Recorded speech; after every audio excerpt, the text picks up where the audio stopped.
A lot of people feel a sense of grief when they realize they've lost the ability to do things they love to do, and it's because of repetitive strain injury. But did you know that grief is actually normal? Let's listen to what Antonio Sausys, the author of Yoga for Grief Relief, has to tell us about this and the 4 stages we go through with grief. Grief, it's normal. It's the normal reaction. And this is something that most of us don't really perceive or understand that way, because grief has so many symptoms, and the symptoms are so multi-layered that, of course, it's hard to think that one is not ill, that one is not sick when we are grieving. And we are not.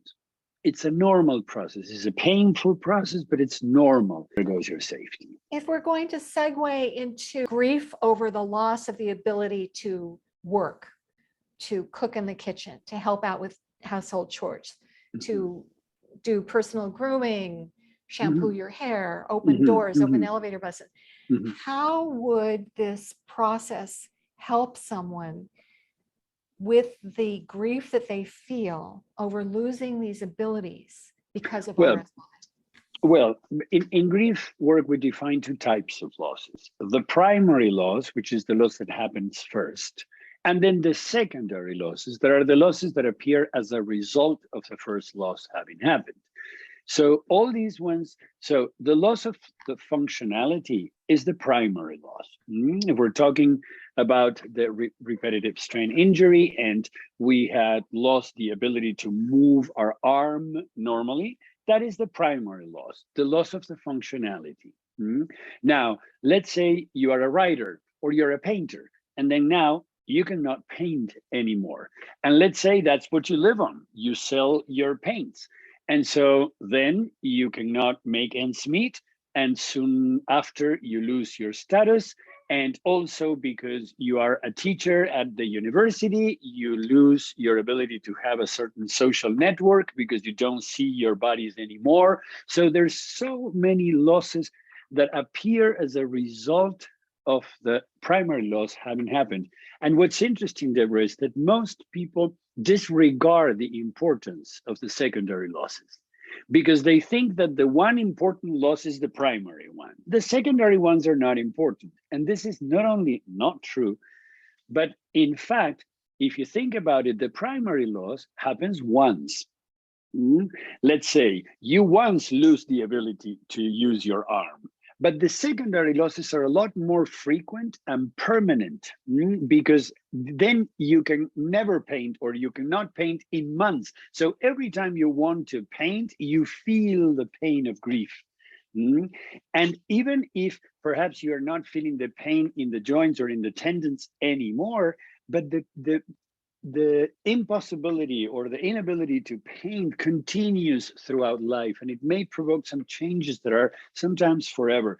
So it's important to understand that not only the primary losses cause grief, the secondary losses do as well, and that at times, because of the amount of secondary losses and the permanence throughout time, sometimes the secondary losses are even harder to take, harder to live, harder to process than the primary ones. This is so true. This is so true. It's loss after loss after loss. And not only could your professor at the university lose the job and the social contacts and the socialization, all those wonderful conversations that they have with colleagues, but they could also lose, because they've lost their job, their marriage could fall apart because now they can't pay their mortgage. And they feel perhaps like a failure as a breadwinner. And so there are other losses to continue that scenario. When you're working with people, Antonio, what is the process? How does it begin? We don't heal from something that is normal. So what do? Well, we learn to live with our losses. I remember Lim Prashant, my mentor and teacher in this field, she taught me that we don't get over our losses, we change our relationship to them. This is very important. So many times people say when you're grieving, well, you'll get over it. And No, you won't. You'll change your relationship to your loss, but not get over it. And so you bring up the word process. And I think that it's important, if we look at grief as a process, then we understand that in any other process, there's some steps, or there's a sequence of tasks that one can accomplish that will then result in a healthy transition through a process. And in regards to grief, that applies as well. And so I like to bring up William Worden's conceptology, or concept of the 4 tasks of mourning, because he says, in order to grieve appropriately, in order to grieve in a healthy way, an individual has to accomplish 4 essential tasks. And the first one is to accept the reality of the loss, not the physical reality, which is rather more simple, but the emotional reality. And the one aspect of the emotional reality that is quite hard to take is that the loss is forever sometimes. And perhaps in RSI, it happens, you may overcome an episode of tendinitis, but once your tendon is affected, you're going to have to take care of certain aspects of your life to try to not repeat those things that cause you that tendinitis. And that implies a change in your life, and you have to accept that this change is probably forever. And so this is one first task to accomplish, to accept the emotional reality of the loss. The second task is to process the pain of grief.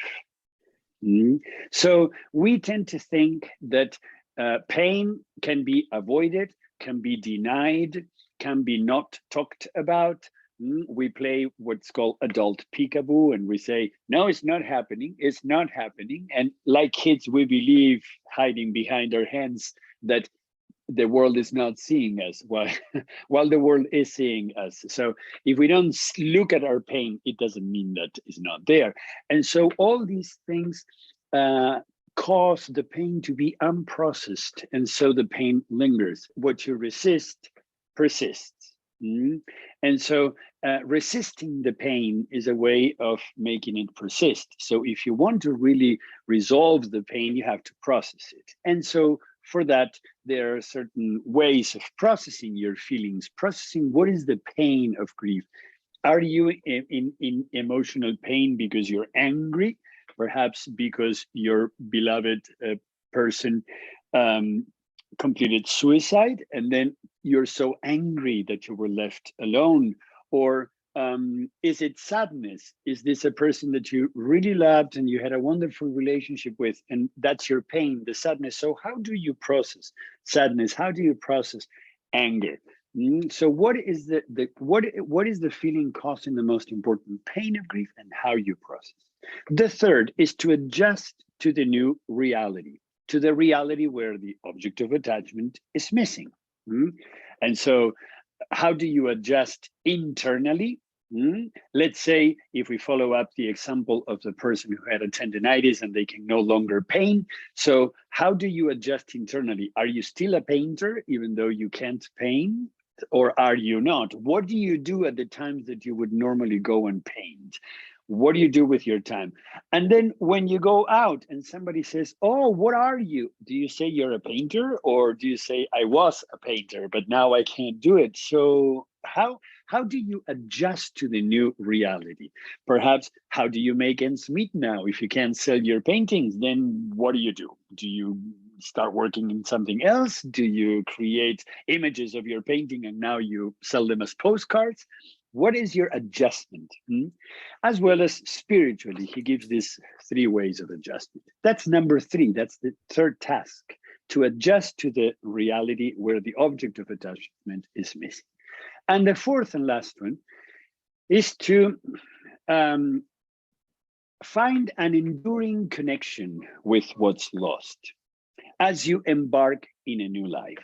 This continuation of the bond that I was referring to at the beginning is a very important action, pursuit of your grief counseling and grief therapy, because when someone you love dies, or when something you used to do you can't do anymore, it doesn't mean that it's extrapolated from your heart and you'll never see it again. It still remains woven in the tapestry of your heart. You can still see that love, relate to that love, and continue developing that love bond, that relationship of love. That's what's called continuation of the bond. As you embark in a new life, as you start a new life. Now, these 4 tasks are not linear, just as grief is not linear. And sometimes we work on one task and we accept the reality. Then we start processing the pain, and the pain is so big that we don't accept the reality anymore. And we have to go back to task 1. And like that, we can move through the tasks up and down until after, hopefully between a year or 2 years, you have successfully accomplished all 4 tasks.